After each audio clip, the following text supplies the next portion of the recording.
Yes, it's the tragic news that we hoped not to have to bring you, but sadly it is the case now, confirmed by the London Ambulance Service that a child was pronounced dead at the scene of this explosion in South London this morning, alongside 3 other people who were taken to hospital, a 4th person treated at the scene by paramedics, but not thought to be in as serious a condition. Up till now we haven't had much information about what's caused it, but we are literally moments away now from a briefing from the London Fire Brigade. In fact, we'll cross over to them now, and Richard Welch, Deputy Assistant Commissioner. Good afternoon, everyone. 6 fire engines and around 40 firefighters were called this morning to a fire and explosion in Galpin Road, Fulton Heath. A terraced house has collapsed and neighbouring properties have also been damaged. Firefighters have rescued 4 people. 3 people were taken to hospital by London Ambulance Service crews, and a further person was treated at the incident. Firefighters carried out a substantial search of the property. Sadly, a child was pronounced dead at the scene. Our thoughts are with their family, friends and the local community at this time. The welfare of all involved in this incident is very important to us, and our staff will be offered counselling as a matter of priority. Around 40 properties have been evacuated as a precaution, and a 50-metre cordon is now in place. The Brigade's 999 control officers took 14 calls for this incident. The Brigade was called at 7:08 and crews were on scene within 3 minutes. Fire crews from Norbury, Mitcham, West Norwood, Woodside and surrounding fire stations were at the scene.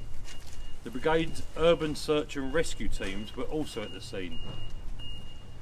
The Brigade worked in partnership with colleagues from the Metropolitan Police, London Ambulance Service and the local authority.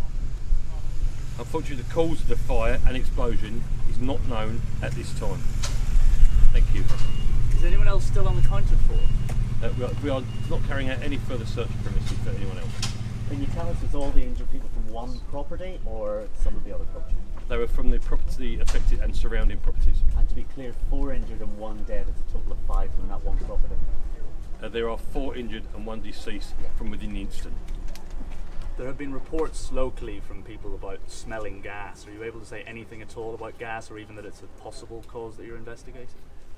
Unfortunately, we can't say it is a gas that's caused it. It will become a police investigation now. We dealt with the emergency phase of the incident, and we'll hand it over to the local authority and the local police. How many other properties are actually damaged? There is a number of properties that have suffered damage from the blast itself, and at the moment there are 40 properties that have been evacuated for that reason. It's a very large cordon. Why is the cordon gone quite so wide? Because there is, obviously we have had an explosion. There is damage to a wide number of properties, that the blast area was quite substantial. So for the public safety, we've kept the cordon quite large. Do we have the age of the child? That's not something I'm going to disclose at the moment. Are you able to say what's happening with the families that have been evacuated? So the family's been evacuated, are being dealt with by the local authority, London Borough Merton, and they are currently in a rest centre, and they will be provided with accommodation when they come for the time they can't get back in their homes. We are working with the local authority to ensure any medication they need or whatever else is provided. When your crews first turned up, what sort of conditions did they face in terms of searching? So our crews, when they first arrived, they worked in some really arduous conditions. They worked extremely hard for a number of hours, searching through the premises, and absolute credit to us and the community, the service they provided today.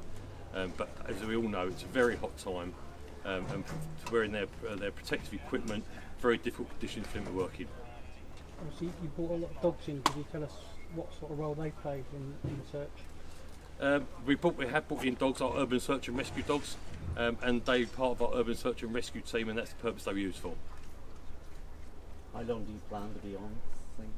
So we will be here throughout the rest of the day, overnight, just to make sure the scene is still safe. But we're working with our colleagues in the Met Police and the local authority until at the point we can hand over the premises to the local authority for them to deal with.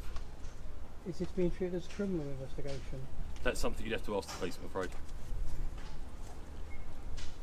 No more questions. Thank you very much for your time.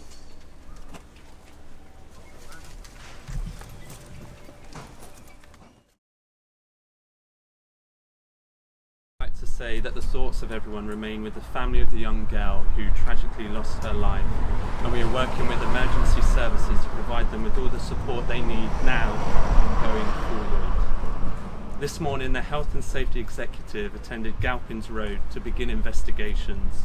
Southern Gas Networks also remain on site.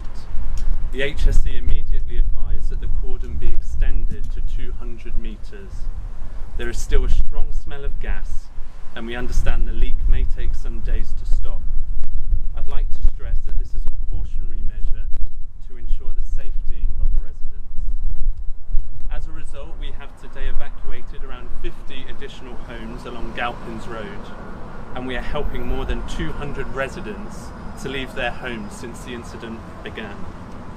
The police have been visiting the residents impacted. As a council, our top priority now is the safety and support offered to those residents. Our evacuation centre is in full operation, and hundreds of council staff are working both in their day jobs and as volunteers in other roles to provide support to people.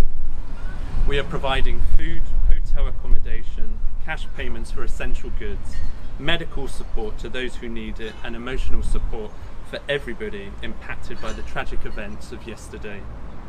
We have also requested additional evacuation centre to be set up in Croydon to meet the rising demand.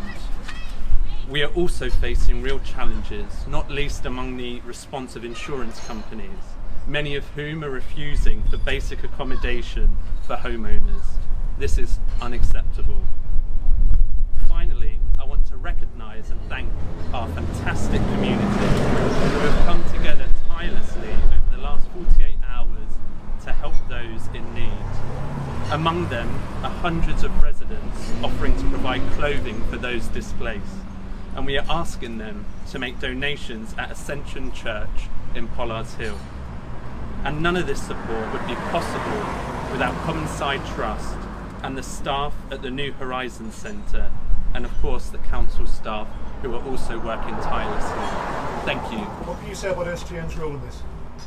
Residents are wanting answers now.